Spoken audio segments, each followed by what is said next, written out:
the monkey in the machine and the machine in the monkey. Hi, today I'm going to tell you about something really cheerful, that is AI companions and human suffering. Recently, ChatGPT rolled out a new model, and the sycophancy was mind-blowing. I didn't believe what people were posting on social media, so I went there and I explained to ChatGPT my fantastic business plan, which was a Tinder app for dating lonely hamsters fresh out of the laboratory so they could find their hamster soulmate. And you cannot imagine how much ChatGPT celebrated my vision, the courage to go into entrepreneurship with a daring idea, and it was like listening to, let's say, an escort who's getting paid to make you feel good.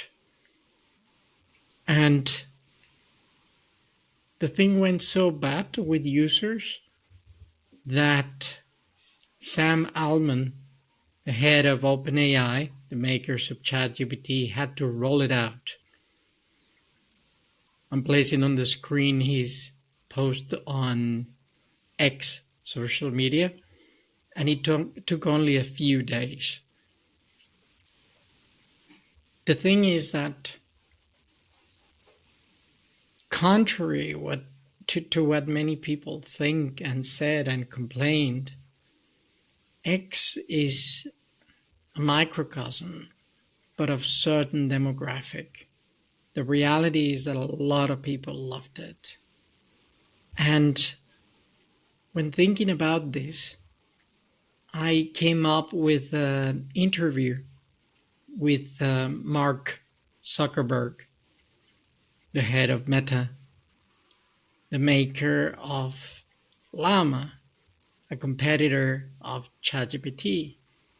And he was talking about AI friends. Here, I'm going to play for you a short video of what he said. I think as the personalization loop kicks in and the AI just starts to get to know you better and better, I think that will just be really compelling. So if the average American has 3 friends, but there is a demand for 15, there is a tremendous gap. There is an epidemic of loneliness. And I try to avoid to go too deep into somber stuff, but it reminded me of something Carl Jung said. It's pretty grim, so I'm placing it on the screen for you to read it. A psychoneurosis must be understood as the suffering of a human being who has not discovered what life means for him. But all creativeness in the realm of the spirit, as well as every psychic advance of man, arises from a state of mental suffering, and it is spiritual stagnation, psychic sterility, which causes this state. On top of that, you have countless authors. Comes to mind Viktor Frankl, a Holocaust survivor, who basically wrote that if there is any meaning to life at all, then there must be a meaning to suffering. And how does this connect to the issue of AI friends?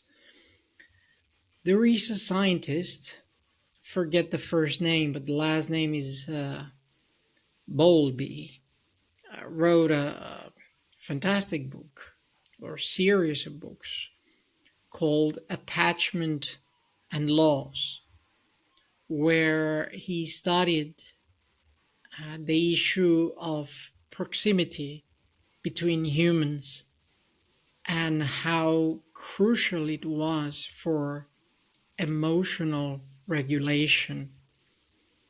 And I was also reminded of Harry Harlan, pretty brilliant scientist who wrote Nature of Love.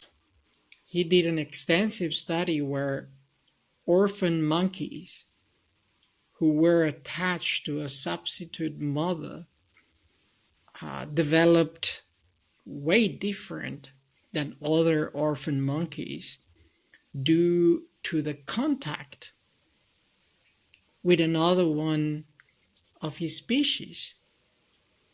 And if the average person has 3 friends but a demand of 15, those are people who are not getting emotionally regulated, paraphrasing Bowlby. Those are people who are not getting enough contact. And that connects to the issue of suffering. What is the meaning of it? And I think, sad is to say, Mark is onto something. In an isolated society, atomized, where people are getting lonelier, where there is no genuine love, and there is a lack of proximity, AI friends are really going to fill a gap.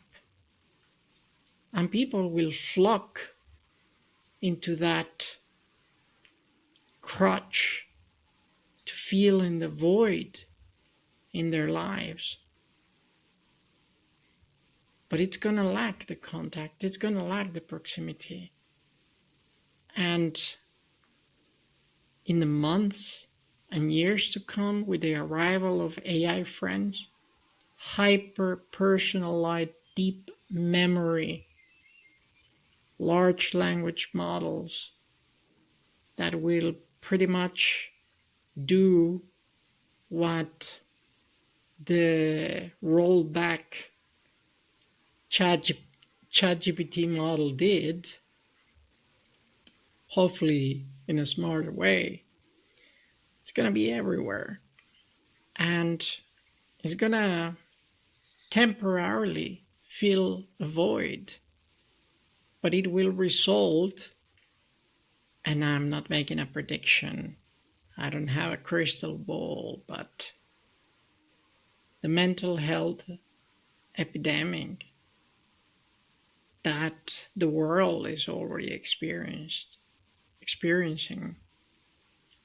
just gonna get deeper.